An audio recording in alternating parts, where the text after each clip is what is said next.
Okay. Well, good afternoon and welcome to this meeting of the Development Management Review Committee for the 4th of March 2024. Today we will be screened live on YouTube, and the participants who are online keep their mics muted until they wish to speak, if that's possible. Thank you. Apologies and substitutions. Yes, Vice Convener, we have apologies from Councillors Duff and Braes, with Councillors Clark and Beattie substituting. Also an apology from Councillor Durno, no substitute. Thank you very much. Declarations of interest and statements of transparency. Councillor Beattie. Sorry, I couldn't see you, Councillor Beattie. Councillor Beattie? Okay. That's okay, Convener. Yeah, I've got a declaration of, a statement of transparency for items 5 and 6. My employer is referenced by Inchcape in both of those items, although this relates to her Scottish Government work and not to the constituency office where I work. Thank you very much. No more declarations or statements of transparency. No. Right, minutes of the previous meeting. Is that agreed? Councillor Dorn nodding her head. Okay, thank you. Right, on to item 4, the site of the former Seaforth Hotel, Dundee, Arbroath. Paul, do you have slides or something to say about it? Yes, I've got slides, Convener. I'll just bring them up for you.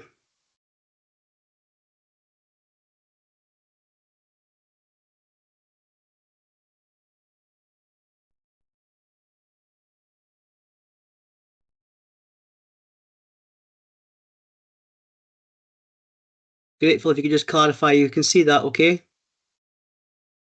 Yeah, I can see it fine, thank you. Thank you.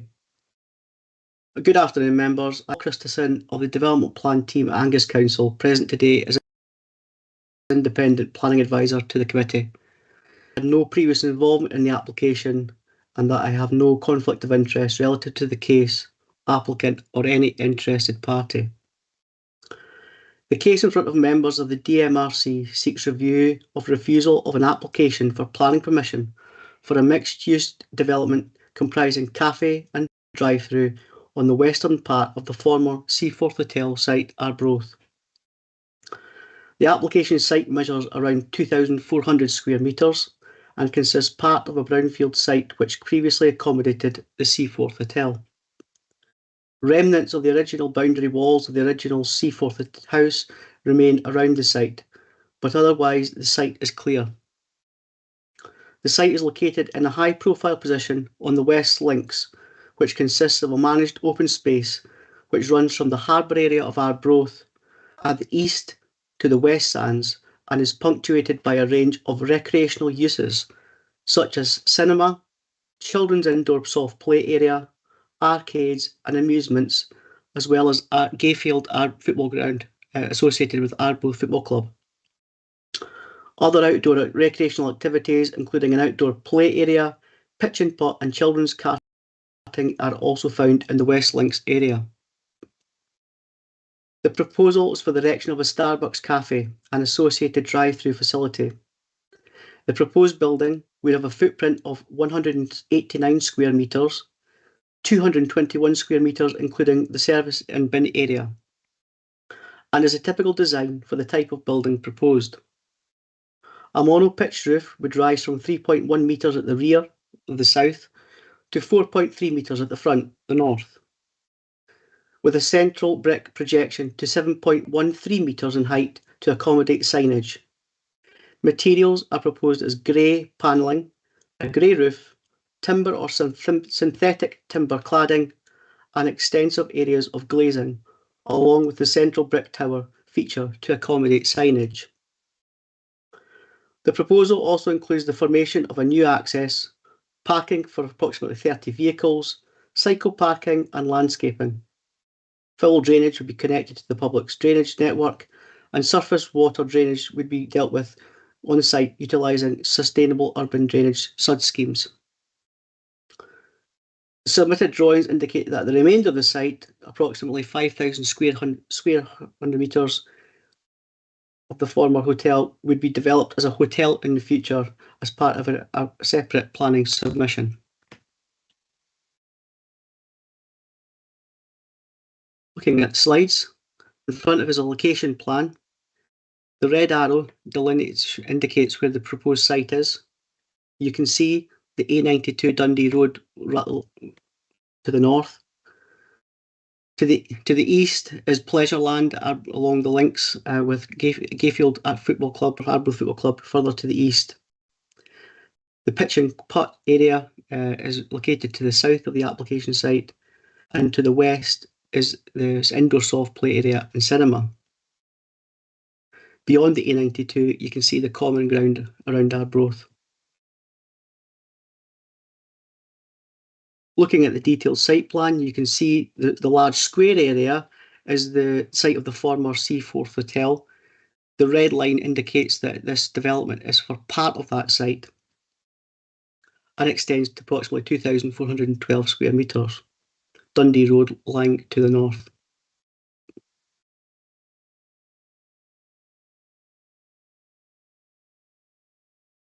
The proposed site plan, again, it shows the area where Starbucks would be located within the red line area. It shows a new access point. The old access, should I say, for the Seaforth Hotel was a separate in and out arrangement. The new access would be a both in and out arrangement, located just off Queen's Drive from the A92. Car parking would be extensively to the north of the site, with vehicles travelling north to south to utilise the drive-through area, and the building would be to the south. The Starbucks building would be to the south of the application site.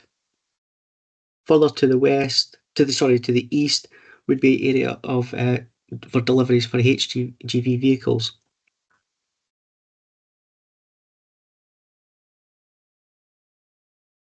Looking at that site plan in a little more detail, again, we can see the access arrangements with the parking to the north.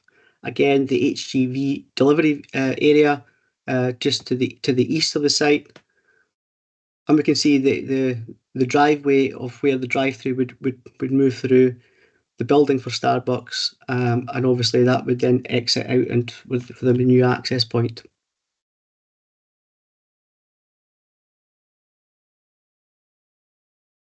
The proposed site footprint, this actually is an opposite view of where the last detailed site plan was. This is looking, if you're standing on the A92 looking south, it shows the building, it shows the area of where the Starbucks building would be located, it shows areas of toilets, it shows the external storage area and bin area, including cold storage area, and shows the sort of the work areas where the main servings would probably take place.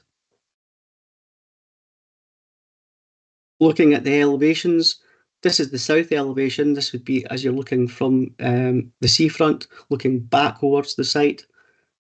It shows the aluminium cladding and timber that's proposed. It shows the stack of the grey brick stack. And the vehicle delineates, obviously, shows where the vehicles would move down through for the drive-through area.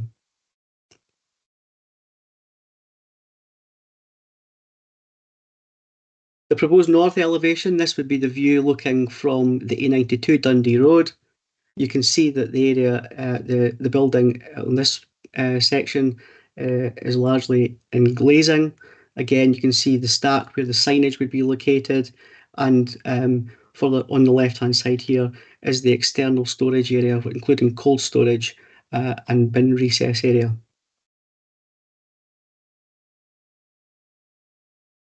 The proposed west elevation, again, is a mixture of materials. You can see the mono-pitch roof, you can see the glazing, the aluminium cladding, and the timber area.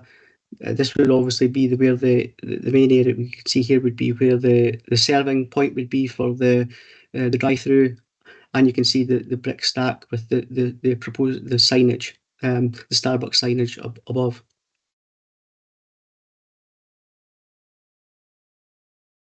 The eastern elevation, again, we can see at this area in timber cladding would be the area of which would hold the external storage, cold storage area and bin area. You can see the frontage again with the glazing, the monopitch roof, the aluminium cladding as well, and the serving hatch. You can also see further to the left. Looking at the proposed hard standing plan, obviously the car parking area and delivery point, as well as the driveway through for the drive-through would be mainly in tarmac. And although the areas marked here where the cursor is are the areas where the orders would be taken and the area of serving, and this would be marked out in a different material. The area around the actual building for pedestrian access, that area would be monoblock. Looking at the proposed drainage plan, you can see the areas of where drainage runoff would be, and you can also see where there would be the main drain points within the site. This plan shows that in a little bit more detail. Again, it shows areas of where drainage runoff would be, and shows areas where those gathering points would also be.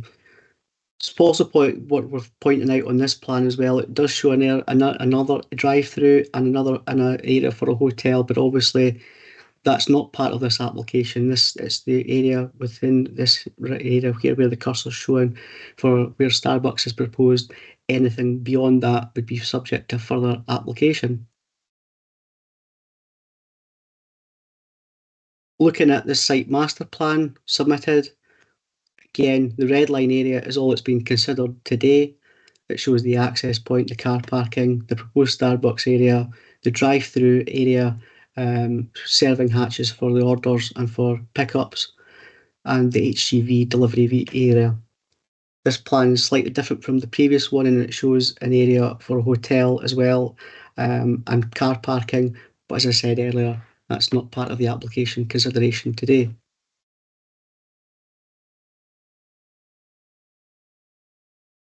Moving on to site photographs, this is just an aerial view of the site of the former Seaforth Hotel. You can see the large square area, which was previously the former Seaforth Hotel. The application site, roughly in this area here where the cursor is, a mixture of hard standing and vegetation following the demolition and removal of the building materials at Seaforth Hotel, roughly around about 2007. Looking at the proposed access, you can see the arrangement of the previous Seaforth Hotel, where it would be an in and an out for separate access for in and out. What is being proposed is obviously a single new access with both an in and out. This area where the picture is taken from is Queen's Drive with the A92. You can just see beyond that. View of the application site looking north. In the sort of the distance, you can see the Arbroath Common. With A92, you can see a vehicle just passing through the A92. Again, you can see that it's a mixture of hard standing and vegetation.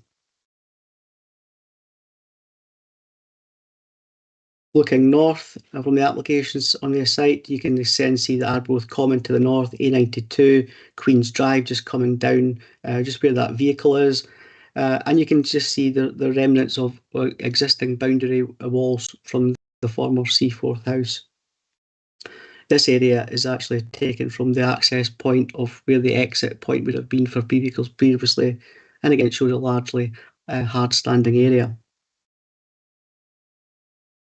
Looking northeast again, it's a similar viewpoint again, but it just shows the sort of the mixture of you can see that the area of hard standing, combination of vegetation as well, which is probably naturalised over the last few years. A92 running beyond and Arbroath Common beyond.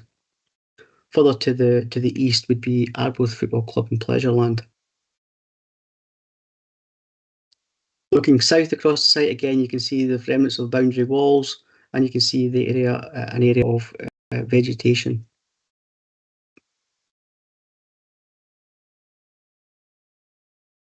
Looking east again, this is from the former access points. Again, you can see in the distance Pleasureland. You can see the floodlights from the Arbroath Football Club, Arbroath Common. On the left-hand side, to the north of the site, A92, you can see again the mixture of hard standing and naturalised vegetation on the site. Looking west, this is obviously from the furthest eastern point of the site, looking back west. Again, you can see the building that you can see here is Jumping Joey's, the indoor soft play area. Chalmers Cinema is beyond that. And again, you can see some of the remnants of the old walls. And again, it's a combination of hard standing and naturalised vegetation. And you'll be pleased to know, Convener, this is the last slide. This is, again, looking from the A9, standing on the pavement area at the A92 Dundee Road. You can again see the former boundary walls, area of hard standing. And it's in obviously this area where, you know, this would be largely car parking, and with Starbucks just beyond that, in that sort of vegetation area just beyond. That concludes the presentation, members. The officer's report and the notice of review are in front of you for consideration as part of the papers. Thank you. Thank you very much, Mr. Christensen. That was very extensive information you gave us. There you are again. Does anyone require more information or a site visit? Councillor Dorn. Sorry, I was wondering, will we get a chance to ask questions? Any questions? Yeah, sorry, I'm jumping the gun. Sorry. That's fine. But you wish to put a question to Mr. Christensen? Yes. Yes, please. Go ahead. My question related to the size of the cafe. Is there any detail in terms of the number of people that it could serve and fit within the cafe? There's no details as far as I'm aware on that. I think it would just be a standard Starbucks cafe size.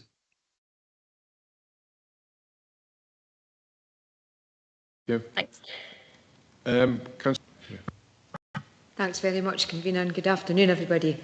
Mr. Christensen, could I just ask, please, there's an awful lot for me to read, you know, quite a lot, so I might have missed this, but I just wondered how long that area has been left in its present state. That's Councillor Clark. The fire or the Seaforth Hotel was around about 2006. The building was demolished and within around about a year. So I think the present state, and obviously the material has been removed, I would certainly say it's been in that condition probably since about 2007. Thank you, Convener, and thank you, Mr. Christensen. Councillor Beattie. Thank you, Convener. Mr. Christensen, there is a little bit of confusion, well, maybe not so much confusion, but a wee bit of conflict between the applicant and Historic Environment Scotland, not Historic Environment, the objective, sorry, when they talk about National Policy Framework for Policy 27D, that drive-through developments will only be supported where they are specifically supported in the LDP. Now, the applicants say that, you know, that the LDP is no longer current. How do we match these two things up? Thanks, Councillor Beattie. I think it's probably worth noting that obviously the Angus Local Development Plan was a 10-year plan adopted by Council in 2016. That would normally be subject to a 5-year review. The new procedures for development plans has obviously changed that, but the current development plan had a time frame up to 2026. So I think it's probably worth just bearing that one in mind in terms of that question. National Planning Framework 4 obviously came in, was adopted February of 2023. It obviously now forms part of that development plan, or part of the development plan, and where the policy position, it's quite clear that where the policy position is different, is more updated, then National Planning Framework 4 takes precedent. But obviously there is a land allocation specific in the Angus Local Development Plan and supplementary guidance that members would need to take in consideration for this case and for this particular site. Hope that clarifies the position. It does. Can I have a supplementary, convener? Yes, go ahead. Yeah, so also that, early on in the document, it's page 13, it says the proposed use is contrary to the site designation. Can you maybe just clarify that for us? Because it's designated for hotel space, not for retail. Is that correct? Yeah, that's largely correct. I think that was the intention of the allocation and the opportunity site. Right, thank you. Is there any more questions? Councillor Clark. Mr. Christensen, thank you, convener. Mr. Christensen, just on the back of that, am I right in thinking that, and obviously I'm dealing with what's in front of me and then a future application, but should there be one in terms of a hotel or such like, if we were to go down the road of going for to agree to this application, am I right in thinking in my reading that there would still be enough room for a hotel?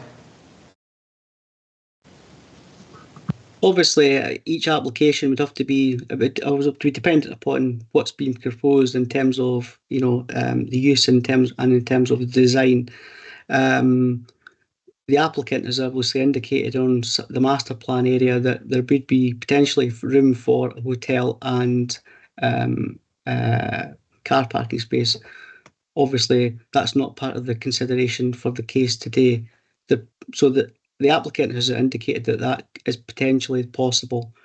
So I think that would probably answer that question for you, I hope.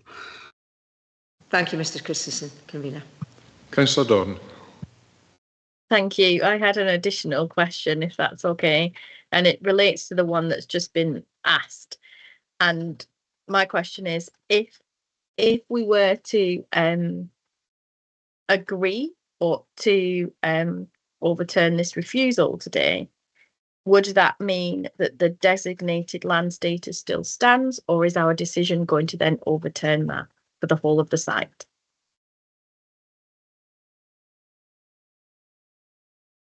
I think your question probably relates in terms of your decision making. All applications need to be in accordance with local development plan unless material considerations indicate otherwise. So that's really a consideration for yourself. The designation, the allocation would still, it's obviously only part of the site, so the allocation would still be in there, if you like. But obviously, in terms of your decision making today, obviously the officer's report indicates the reasons why the planning authority don't consider the application meets the terms of the development plan, and it's really up to yourself to consider whether you think the proposal does meet those terms of the local development plan and National Planning Framework 4, unless material considerations indicate otherwise. Right, thank you very much. Any more questions from any of you? No? Have you got information to continue with this meeting? Yes. Right. I'm going to break the mould and I'm going to start myself today, if that's okay with you. I've written a wee bit down here. I've written down here, while I fully understand the officer's reason for the refusal, that is the local planning policies. This is the gateway to Arbroath and has been an eyesore for over 20 years. It's an embarrassment to the town, and we now have the opportunity to resolve years of neglect. Reading in the press, it said it should be represent leisure. What could be more leisurely than drinking a coffee while enjoying the sight of the sea on one side and the low common with the War Memorial on the other? The site has had 2 applications, one agreed but didn't happen, and one other which was certainly not sustainable. This time we have the gift that since 2006, the once called rubble soot can now bring vibrance back to this source and has caused frustration for residents and elected members. The opportunity to have a major named business and have further future openings for the site cannot be missed. On 2 other occasions, just half a mile away, this council and councillors have justified the move from the local plan, setting a precedent. At the Westway, we agreed ASDA as a retail unit. We also have agreed the provision of the previous box factory site and allowed a new part for retail units. We have a perfect chance to make it 3 out of 3 and make Arbroath and Angus a place to go for businesses and justify the department from the local plan and relevant policies are following. It would bring employment to the town. It would boost the local economy. It would encourage visitors and tourists to visit the area. It would re-energise the town, otherwise retail offices, including the harbour, the High Street and the West Port. It will be encouraging to other big name retailers to invest in Arbroath and Angus as a place to open for business. Now, I also have, because of the amount of paperwork we had, I've written down, it complies with the NFP 4 policies 9, brownfield sites. Meets policies 1 and 2 of the NFP policy. Policy 13, sustainable transport within 20 minutes travel. And policy 27, town centre, local commercial centres, tourism and leisure. So I would be very much in favour of allowing this appeal to go through.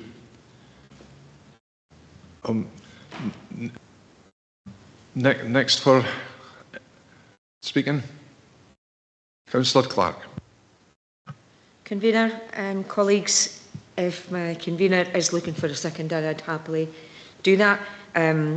For all the reasons you've given so eloquently, and the policies, I'd written down 1 or 2 extra, but really, I'm happy to second it. Thank you very much. I propose it. Do you want to have comments from the rest of the members? My apologies, I've got to stretch over to see Councillor Beattie's way on the floor someplace. Councillor Beattie and Councillor Dorn, would you like to comment as well? Well, Councillor Dorn's nodding.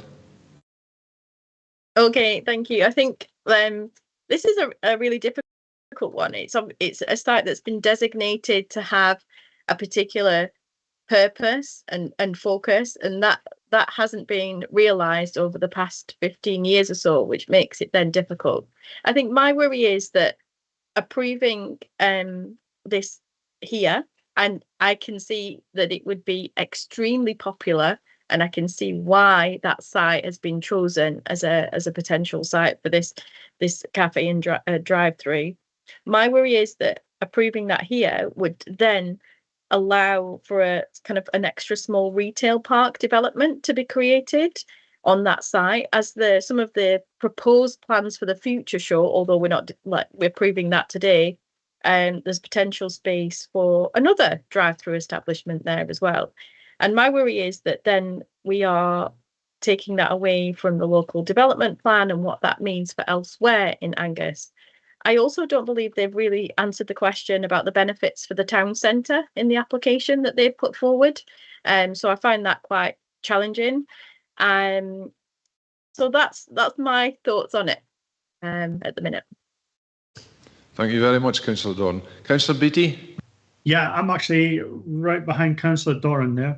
I think that again, I can absolutely see why it would be really popular, and in the location, it would be, the location would be well used. I can see that, but I don't think it does support the town centre. If anything, I think it takes away from the town centre. I don't actually agree that it's supported by NPF 4 policy 13 in sustainable transport. This is a site that you will go to by your car.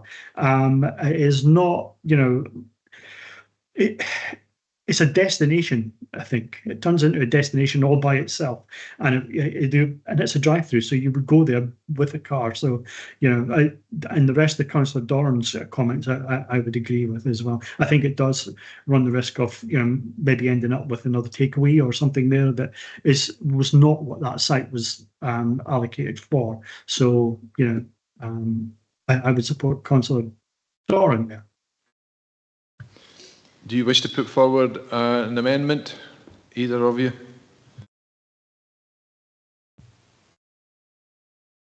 Councillor Dorn?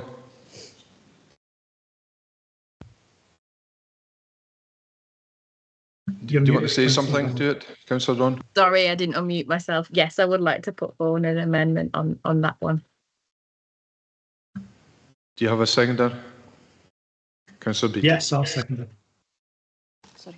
Sorry, Convener, can I just, sorry, Vice Convener, can I just come in, Councillor Dorn, just to confirm the reasons in terms of your amendment to dismiss the appeal?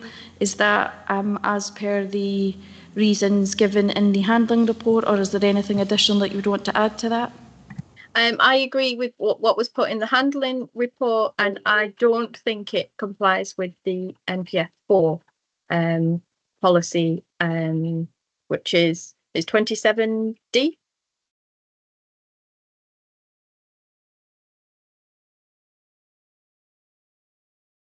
Right, do we go to a vote then?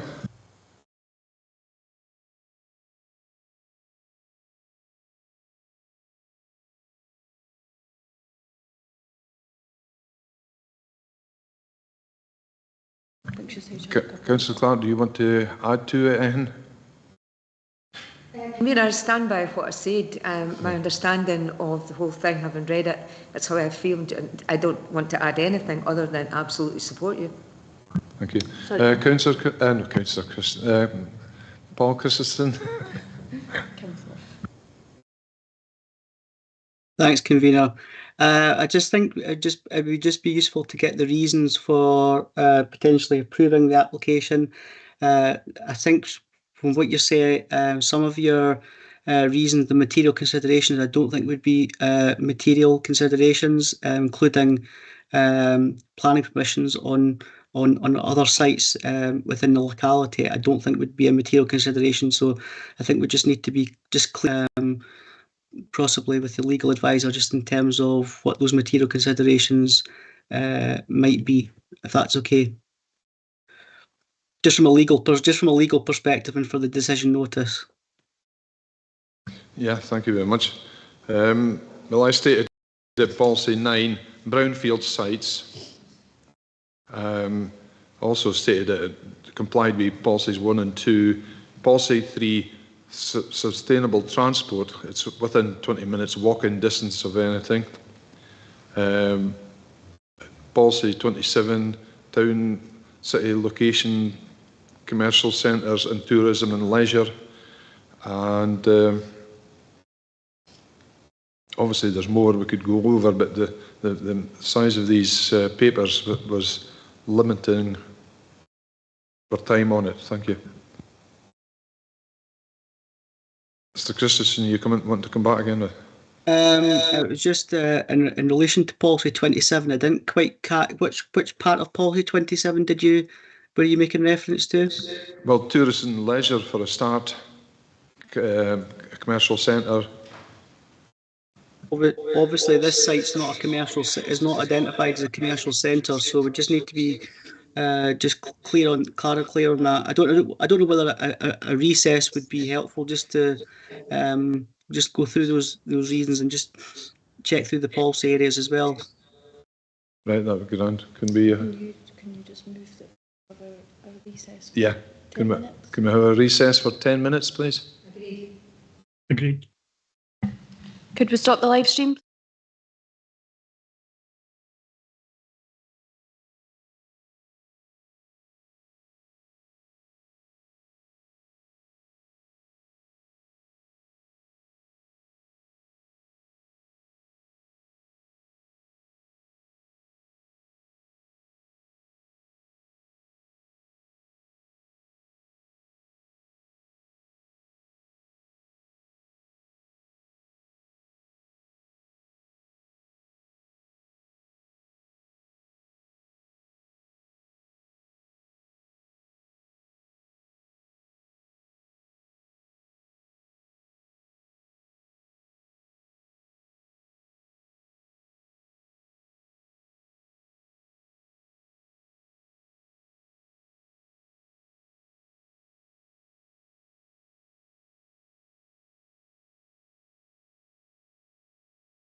Thank you very much. After going into some legal advice, I'm going to remove policy 27 of the NFP4 policy, and I will still submit for approval on the other policies that I put forward. Thank you. Anybody else want to make any comments? No. Convener, I'm happy to second you still, given the removal of 27 after consideration. Thank you very much. Right, do we go to a formal vote? Yes, thank you, Convener, Vice Convener. The motion by yourself, seconded by Councillor Clark, is to uphold the appeal and grant planning permission for the reasons as outlined by yourself. The amendment by Councillor Doran, seconded by Councillor Beattie, is to dismiss the appeal and refuse planning permission, and for the reasons as outlined in the officer's handling report. Please vote motion or amendment. Vice Convener. Motion.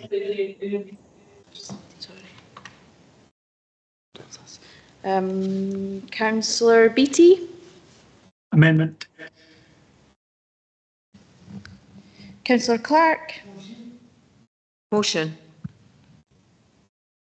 Councillor Doran. Amendment. Vice Convener, we have 2 votes for the motion and 2 votes for the amendment. You therefore have the casting vote. I will go motion. The appeal is upheld, and I think possibly Mr. Christensen might have conditions to consider. Yes, I do. If you can just bear with me a moment until I get the slides back up again.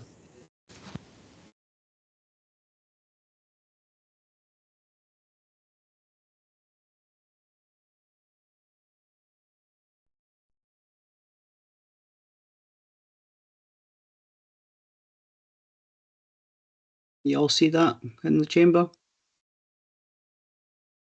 Yes, we can. Yeah. Yep. So the proposed conditions, condition 1, development to which this permission relates must be begun not later than expiration of 3 years from the date of its grant. Reason, in order to clarify the duration of this permission in accordance with the requirements of the Town and Country Planning Scotland Act 1997 as amended, and to ensure that it will lapse if not implemented within that period. Condition 2, prior to the commencement of development hereby approved, the following shall be submitted to and approved in writing by the Planning Authority. A. Facilities for parking at the following rates: bicycles 2 places per 100 square metres of gross floor area, motorcycles 1 space and plus 1 space per 20 car spaces, disabled bays 3, cars 25. The provision for cyclists shall be conveniently located for the main public entrance to the development and shall be covered, lit and adequately signed. The approved provision shall be provided to the satisfaction of the Planning Authority prior to the development being brought into use. B. Full details of the proposed surface water drainage arrangements utilising an appropriate sustainable urban drainage scheme shall be submitted for the further written approval of the Planning Authority. Thereafter, the drainage arrangements shall be installed to the satisfaction of the Planning Authority prior to the development being brought into use. C. A scheme of hard and soft landscaping work shall be submitted to the Planning Authority for further written approval. Details of the scheme shall include 1. Existing landscape features and vegetation to be retained. 2. The location of new trees, shrubs, hedges and grassed areas. 3. A schedule of plants to comprise species, plant sizes and proposed numbers and densities. 4. The location, design and materials of all hard landscaping works, including walls, fences and gates. 5. A programme for the completion and subsequent maintenance of the proposed landscaping. The provision for cyclists shall be conveniently located for the main public entrance to the development and shall be covered lit. The proof shall be a provision for satisfaction planning prior to development being brought into use. I think that might have been an oversight. All landscaping proposals shall be carried out in accordance with the approved scheme and shall be completed during the planting season immediately following the commencement of development or such other date as may be agreed in writing with the Planning Authority. Any planting which, in the opinion of the Planning Authority, within a period of 5 years from the completion of development is dying, being severely damaged or becoming seriously diseased, shall be replaced by plants of similar size and species to those originally required to be planted. D. Details of all boundary treatments and enclosures. Thereafter, the boundary enclosures shall be provided in accordance with the approved grazing plan, and specifically the acoustic barrier shall be formed prior to the occupation or use of any part of the development. E. That no works in connection with the permission hereby approved shall commence unless a detailed scheme for the identification and removal of all contaminated land and material from the site has been submitted to and approved in writing by the Planning Authority. The scheme shall include an intensive investigation of the site together with a risk assessment and shall be carried out by a qualified environmental consultant in accordance with BS 10175/2011, Investigation of Potentially Contaminated Sites Code of Practice. No works other than the agreed demolition works shall commence unless all contaminated land and material has been removed from the site and all remediation work has been carried out in accordance with the agreed scheme.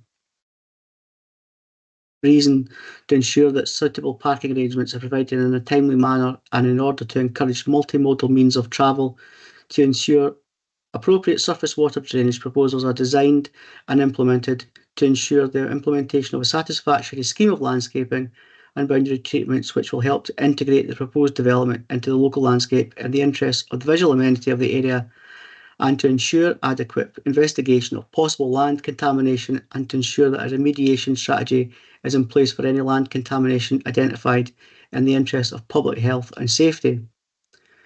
3. For the avoidance of doubt, plans 22226 PLSP03 P22074 HYD ZZXX Dmrc 1000 PO1 and 22226 SPO5 are not approved at this time. Reason: the listed drawings show indicative layouts, including drainage arrangements, which do not form part of this planning application. 4. All plant or equipment shall be so enclosed, attenuated and or maintained such that any noise therefrom shall not exceed noise rating 35 between 0700 and 2300 hours daily, or noise rating 25 between 2300 and 0700 hours daily within any neighbouring residential property, with all windows slightly open when measured and or are calculated and plotted on a rating curve chart. The reason: in order to protect noise sensitive properties. And finally, servicing of deliveries to the premises shall be carried out between 0700 and 1900 Monday to Saturday only, with no servicing or deliveries permitted on Sundays. And the reason: in order to protect noise sensitive properties. Does any of the councillors have any questions to the conditions? Does any of the councillors require time to consider them, or do they approve the conditions? Agreed. Agreed. Agreed. Thank you. So that will be the end of item 4. Just to clarify then, Vice Convener, that the application, the appeal is upheld and granted subject to those conditions as outlined by Mr Christensen. Thank you very much. Yes. Right. Agenda item 5. Madeira Street, Montrose.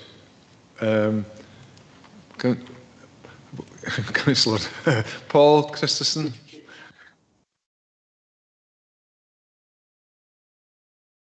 Thank you, Convener. I'll just get the slides up. Sorry, but this was Meridian Street, wasn't it? Yeah, I'm going to have you down as Chief Exec yet.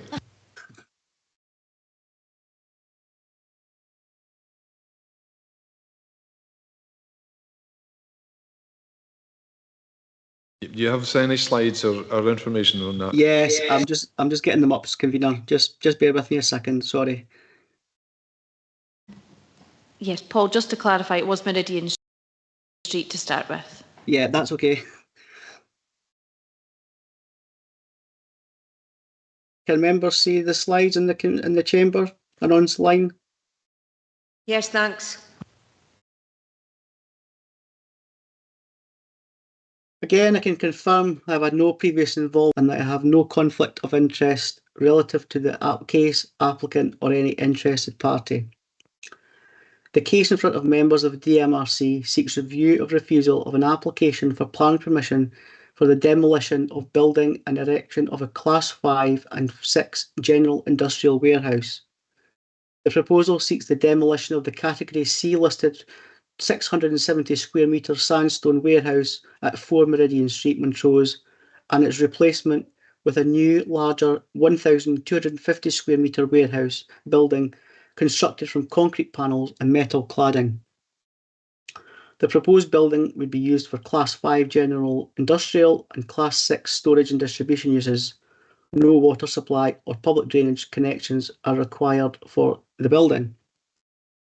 I just want to, at this stage, point out to members that an associated listed building application 21/00178/LBC was refused by the planning authority previously.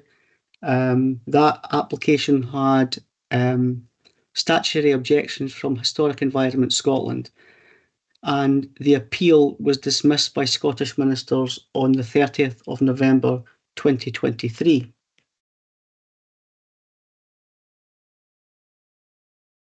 Going into the slides, the location plan, the site is marked in red. The other buildings marked in blue are buildings in the ownership of the applicant in the nearby location.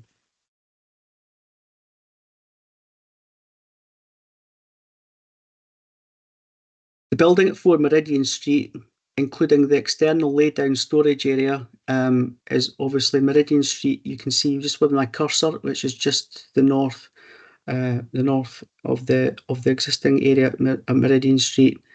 Lying to the south is the area of Montrose Port, and beyond the area of Montrose Port is also located further to the east.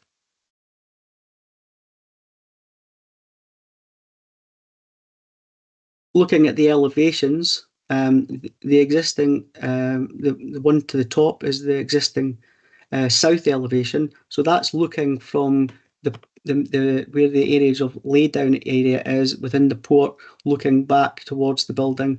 The building is obviously sandstone in design and construction, and there's obviously, you can see here, a door opening for access. The image to the below that is the southwest elevation. That is the elevation from within the port area, almost at the quayside, or the quayside side of the building, and it is the most decorative part of the warehouse existing warehouse building. We can see this just shortly with the photographs. The north elevation, the northwest elevation is the one immediately to the top. This is the view from Meridian Street, on Meridian Street, part of Meridian Street of which we'll see again shortly is used by the applicant Ricks as part of parking area. But again, you can see this is it's an old warehouse, sandstone construction, with a little a shed area furthest over to the left here. And looking from the north, this is again within the sort of laydown area of within the port curtilage. The northeast elevation is the image below. The existing floor plan, it just shows obviously a warehouse area, and the existing floor plan area covers approximately 600 square metres. Again, off to the right is the area of a shed area, which is obviously a much smaller area. Door access is obviously still sliding door access for access to the warehouse within both from the port side on this left-hand side here, and on the bottom part here from within the laydown areas. The next plan shows the proposed downtakings. Unfortunately, it's not the clearest plan. It's not the brightest plan. Apologies for that. The dashed line shows the area of the building that will be removed, the small building as well. But the dotted line here, just where the cursor's going over, shows the area of the whole building being removed at 4 Meridian Street. The building is obviously Category C listed, as we mentioned previously. The proposed site plan shows the area, the area that where the building is being removed. As a larger building will be going back in its place, a more modern sort of steel style building. There will be access for parking, and the car parking area utilised by the applicant RICS would be retained.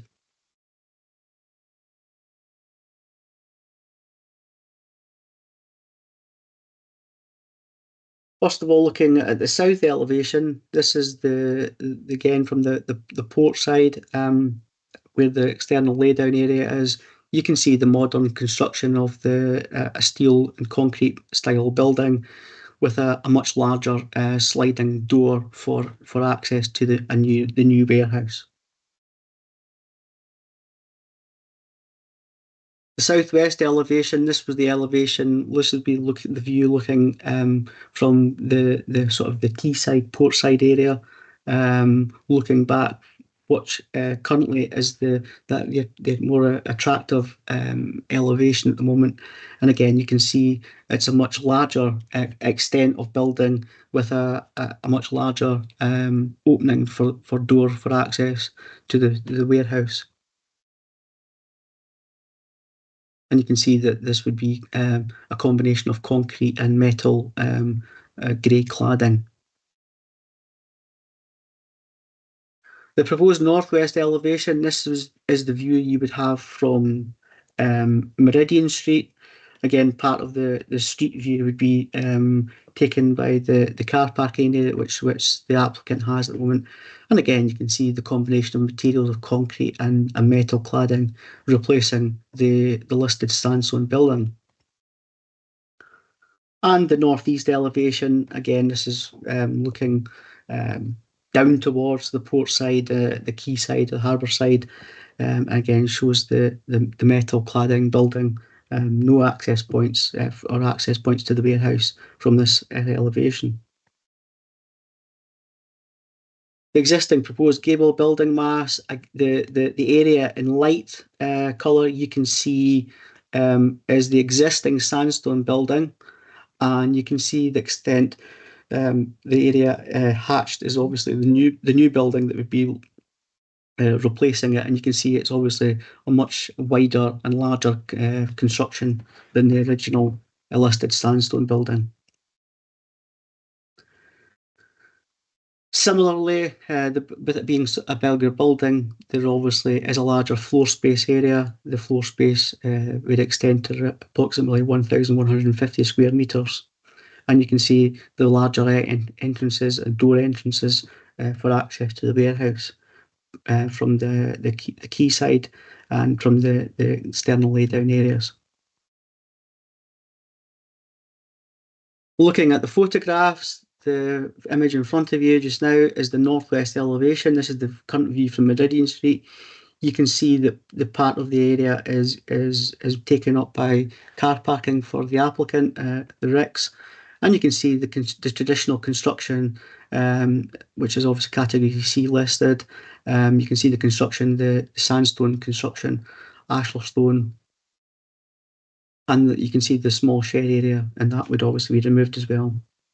With the harbour area beyond, you can see with the ship beyond.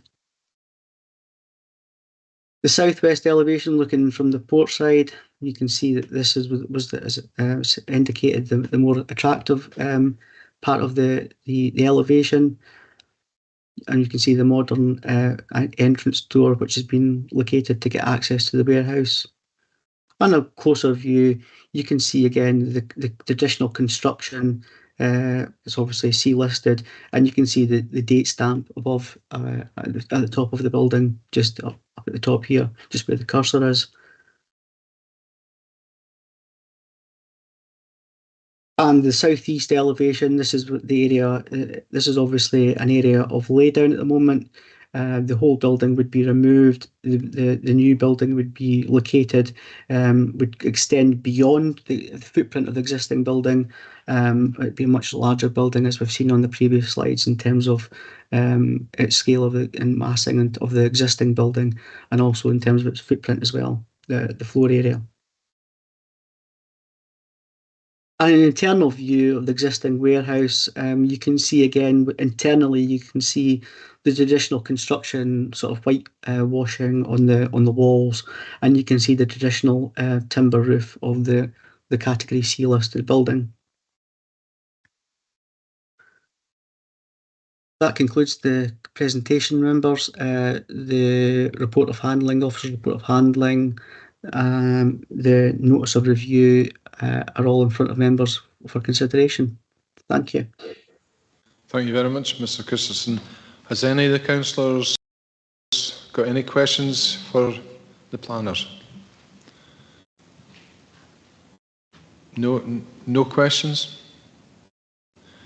Does the councillors have adequate information, or do they require site visits? Councillor Dorn. Thank you. I would like to request a site visit for this one, given the circumstances and some of the disagreements within the information that we've received. I think it's only right that we go and look at this, because it's not easy to assess via images and photographs.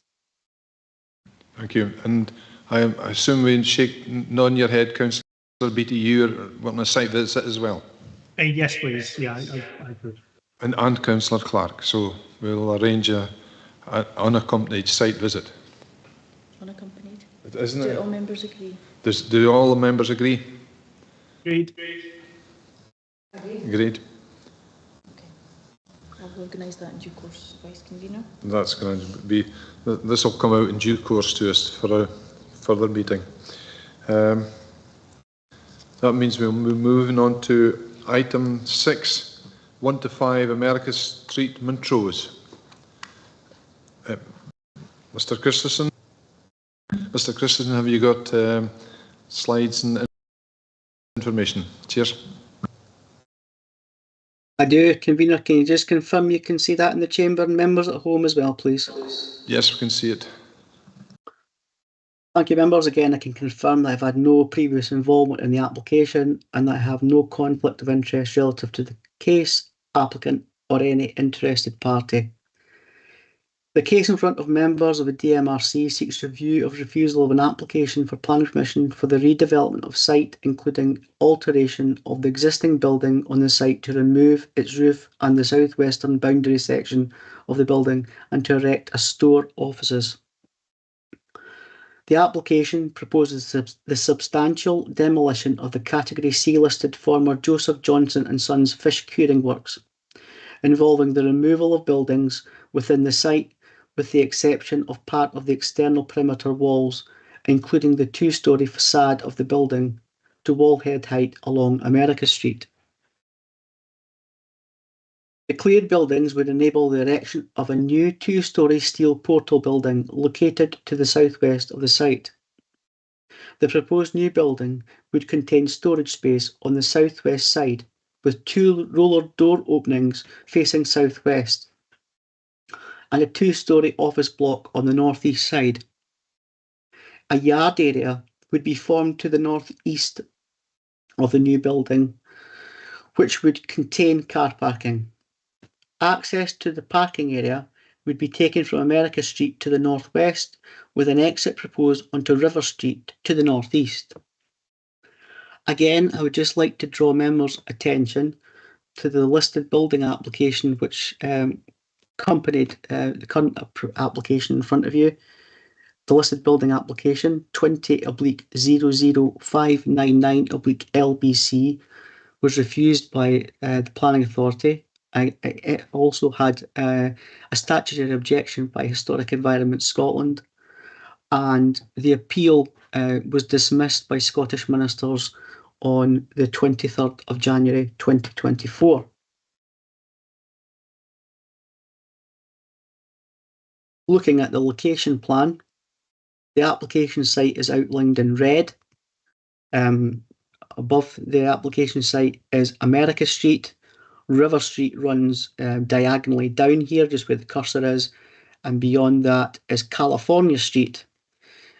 The port and harbour area is located, and just where my cursor is, where the location plan is shown, the notification of the location plan. The area in blue is land that's owned by the applicant in close proximity to the site. The existing site plan, again, it shows the area in red. It shows America Street immediately to the north, River Street running diagonally beyond that, and California Street to the southeast. And you can see in here there are properties that are owned by neighbouring properties, residential properties as well, just off of California Street.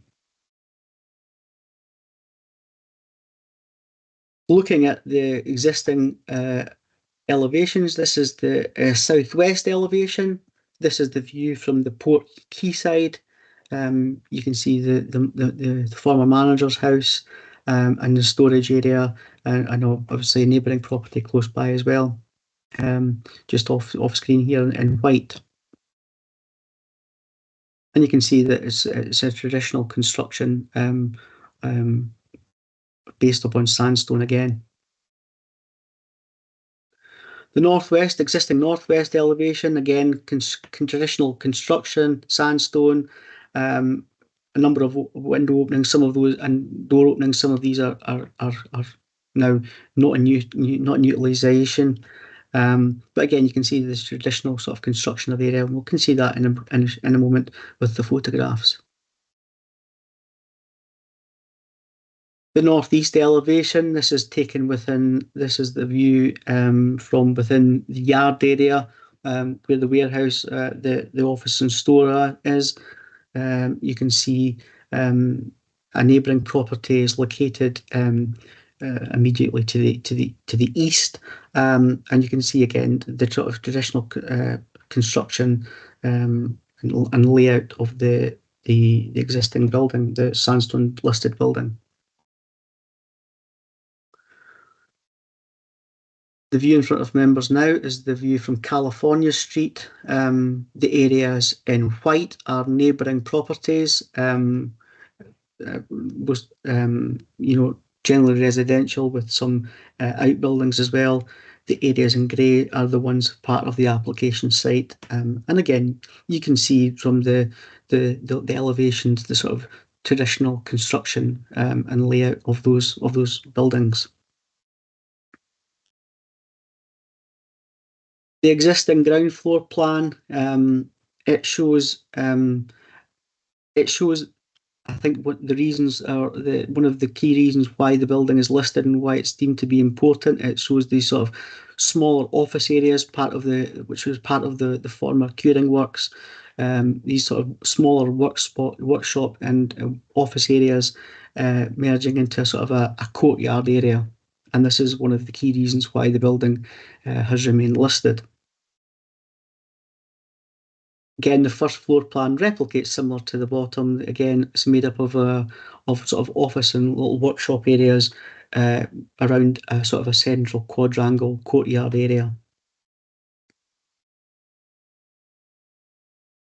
Looking at that floor plan on an existing site plan, again, you can clearly see that in terms of it's an old-fashioned listed building, where one of the key features is the layout in the rooms, small office workshop areas around that central quadrangle part, and to beyond that, obviously the yard area, which is shown beyond the sort of the floor plan, if you like.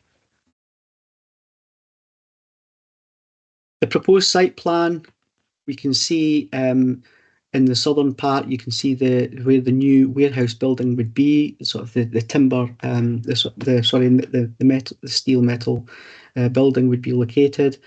You can see a new access point into the overall site, with where this would have access to car parking, and similar to the one at Seaforth, we have also an arrangement of an in and an out, and the exit would come onto River Street. Again, parking beyond that as well, and some cycle storage area.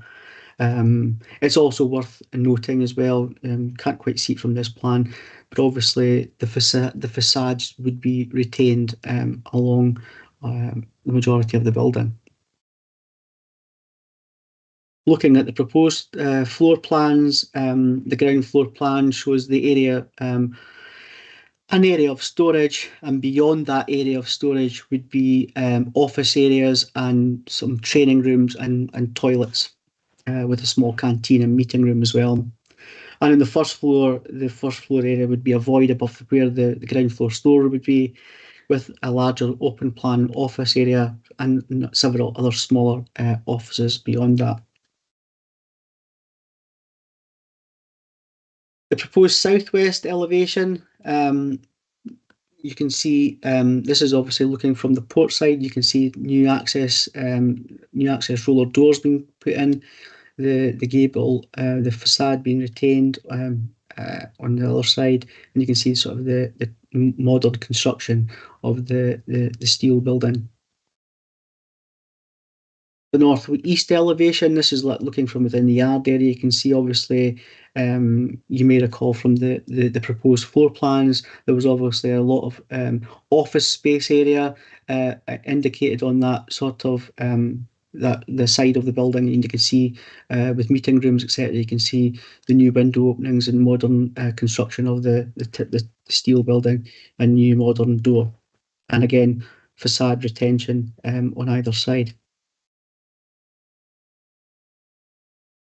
The northwest elevation, again, you can see it's a more modern construction of the building, with some sort of access points being located, pedestrian, I think. And similarly, southeast elevation, showing again the modern sort of steel portal frame construction with pedestrian access points. Looking from River Street, this is obviously highlighted on the proposed site plan. This is the exit from the car parking area. There'll be a new entrance point put in from America Street, but this would be the entrance point, and you can see the wall retention and also the steel portal building. Looking at the proposed parking layout, I think it's similar to the plan we just saw. You see the building to the close to the sort of port side, with the various parking spaces being put in place within what is currently the yard area. Access from America Street to the car park, exit via River Street. This is the current view of the northwest elevation. This is standing on America Street, and again you can see the traditional sandstone, ashlar stone building, slate roof, chimney stacks. You can see the windows, doors, and access points, some of which have been blocked up and boarded up. The area here in the forefront, just with this door, this large door, is the area to the yard area, and beyond that you can see the ship, which is obviously within the Montrose port area. Looking back, this is basically an opposite view back down America Street. You can see the sort of the manager's house located here, and you can see again the traditional sort of building material of the listed building, both of the manager's house and the offices and workshop areas, which go around a central quadrangle area, an internal courtyard as well. This is the southwest elevation. This image is the previous image was taken at that corner point where the cursor is. This is looking back towards it. It shows the sort of warehouse area. The port is obviously on the left hand side. You can see the modern construction of a more modern building construction beyond this, the current application site and current listed building. The manager's house just sits around this corner here. and the northeast view of the site from River Street. Again, you can see the traditional construction. You can see the slate roof, you can see the ashlar stone, sandstone. This is obviously the view looking down America Street. The port is beyond. This area is obviously used for yard area. There would be a new opening put in the wall. Some of the facade will be retained. A new entrance point would be put in for exiting of vehicles from the car parking area, which would be largely formed within the current yard. The property here, which is just shown with the cursor with the chimney stack, is obviously a neighbouring property. And finally, the view from the southeast view from the California Street, you can see in front of you the residential properties, which are neighbouring properties, which are located directly adjacent to the building. And you can see here, you can quite clearly see the roof point of the building at Meridian Street. You can see the small window openings, and again you can see the traditional construction of the ashlar stone, sandstone of the application site. That concludes the presentation, members. The notice of review and report of handling and all other relevant papers are in front of you. Thank you. Thank you, Mr. Christensen. Councillor Beattie, have you got a question? Really just to say that I think this is another item that really would benefit from a site visit so that we can go and have a proper look at the same sort of conflict as the item 5. I would be looking for a site visit for this. Thanks. Thank you very much. I see Councillor Dorn nodding and Councillor Clark as well. So can we arrange for Anna? Can I ask a question, convener? When I heard my colleagues saying earlier, I'm full agreement of site visits here because I'm a bit bamboozled. I really want to see it. But when you mention unaccompanied, what do you mean? Do we have a planner with us? Yes, so just to clarify, there's 2 options as contained within the regulations, accompanied or unaccompanied. So accompanied means that we have to notify the applicant and all interested parties. All interested parties to come along to the site visit. We'll have to tell them obviously the date and the time. Unaccompanied means elected members and officers only. Thank you for that clarification. I was a bit worried there. Well, it's usually unaccompanied meetings we have. Is that agreed with? Agreed. Again, we'll get back to you when this is available. Thank you, Chair. Well, that'll be the end of this meeting just now because there's no more we can do just now. And thank you, Mr. Christensen, for your great input, and our officers that are here as well. Thank you very much. Bye. Thank you. Can we stop the live stream, please? Thanks, Chair.